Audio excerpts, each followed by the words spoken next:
Doctor's Cast. Saúde, medicina e informação.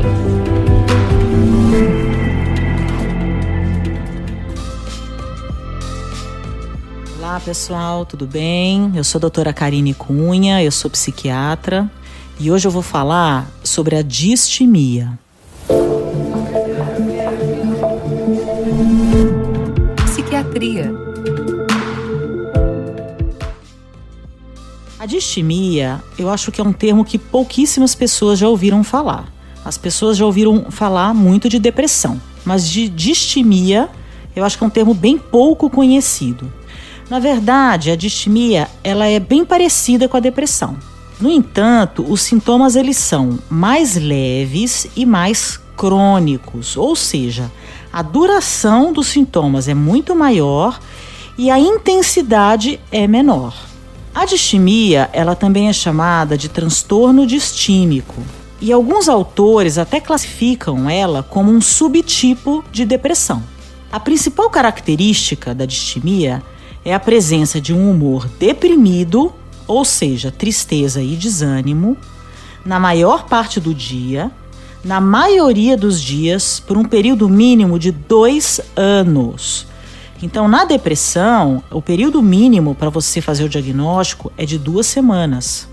Já na distimia, é um período mínimo de 2 anos. Então, é uma doença que tem uma evolução bem mais crônica. Quais são as outras características que, em geral, estão presentes? É claro que nem sempre todas elas estão presentes. O apetite ele pode estar ou diminuído ou aumentado. Então, aquela pessoa que, em geral, come demasiadamente ou come bem pouco.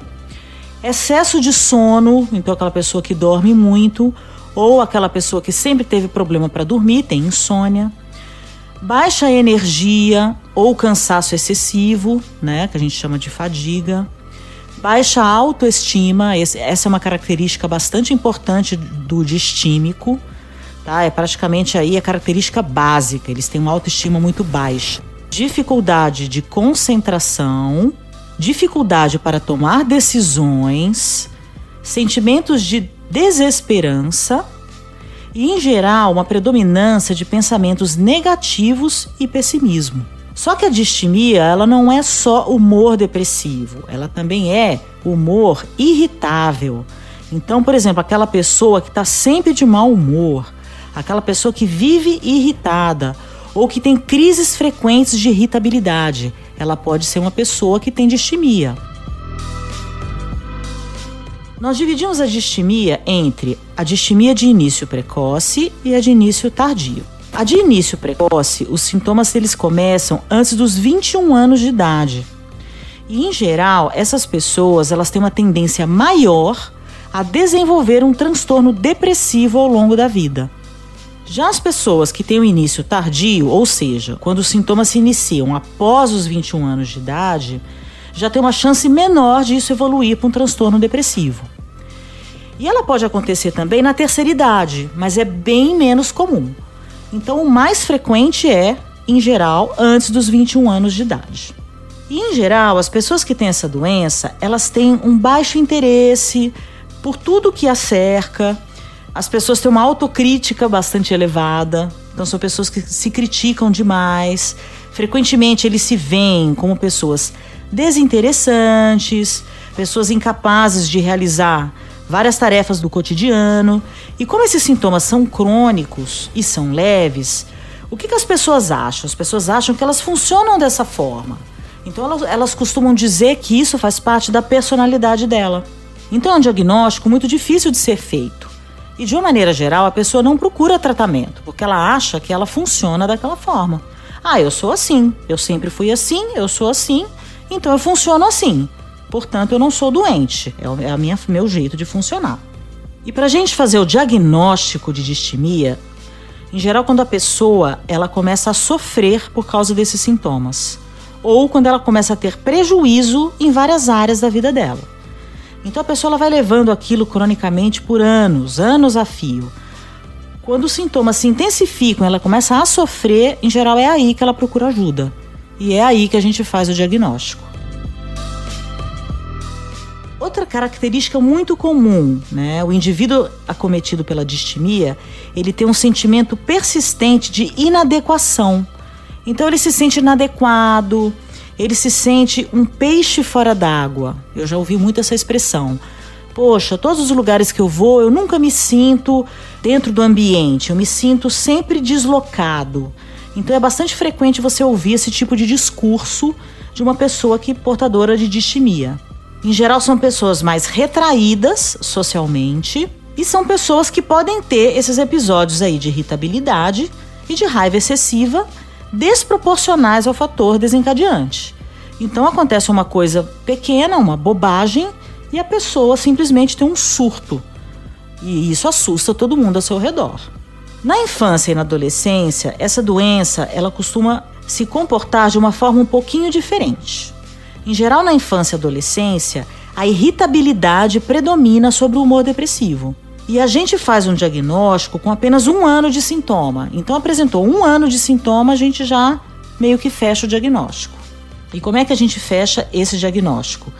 Em geral, o adolescente ou a criança começa a ter um comprometimento no seu desempenho na escola ou desempenho na faculdade, né? Depois aí mais velhos, e na interação social.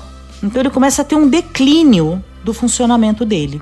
Ele pode também ter alguns episódios de agressividade verbal e pode até ter episódios de agressividade física. Então na infância e adolescência a gente tem em geral um predomínio da irritabilidade. Na fase adulta, em geral, é um predomínio do humor depressivo. Mas são nuances da mesma doença. Na infância e adolescência, em geral, a proporção homem e mulher é a mesma. Já na idade adulta, as mulheres são de 2 a 3 vezes mais propensas a desenvolver a distimia do que os homens. Por apresentar um início lento e, em geral, crônico, é muito difícil a pessoa procurar um tratamento psiquiátrico quando ela tem esse transtorno. De uma maneira geral, nós somos procurados quando a doença evolui para um episódio depressivo. Por quê? Porque os sintomas são bem mais intensos e provocam sofrimento e prejuízo na vida da pessoa. Então, com o distímico, o que pode acontecer? Ele pode ter uma remissão espontânea dos sintomas, pode, mas é pouco provável. Ele pode cronificar, ou seja, ele pode ficar assim o resto da vida, ou ele pode evoluir para um episódio depressivo franco. Aí sim, com bastante sofrimento, e em geral é nesse momento que eles procuram a gente. E embora seja uma doença crônica e teoricamente mais leve, ela não deve ser subestimada. Por quê?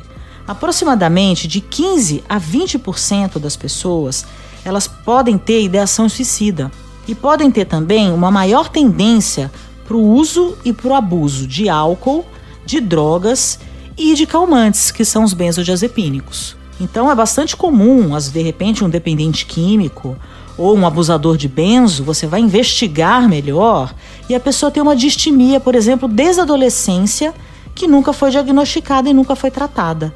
Então você começa a tratar essa distimia e a pessoa começa a melhorar desse uso abusivo, né, de substâncias ou de calmantes.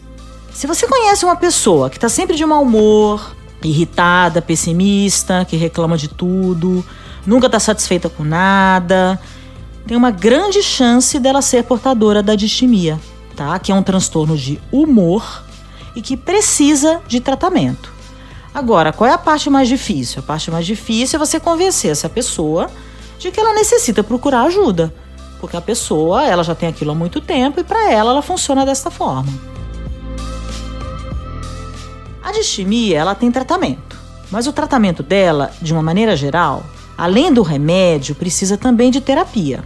Então, o ideal é a gente realizar essas duas formas de abordagem. Por quê? Porque só o remédio, em geral, é insuficiente para a remissão completa dos sintomas. A medicação, ela corrige a desregulação da química cerebral, mas a terapia ajuda a pessoa a melhorar o padrão dela de comportamento e o padrão dela de pensamento, para que elas possam se relacionar melhor com ela mesma e com as pessoas ao seu redor. Então, resumindo, a distimia ela é bastante parecida com a depressão, os sintomas são bem parecidos, só que eles são mais leves e mais crônicos.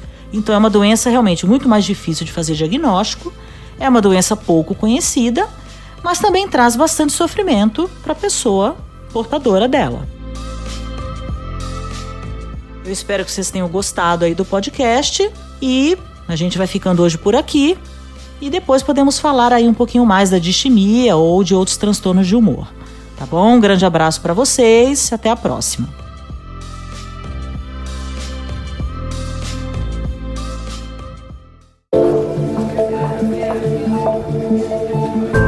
Você ouviu Doctor's Cast, o primeiro portal de saúde e medicina em podcast.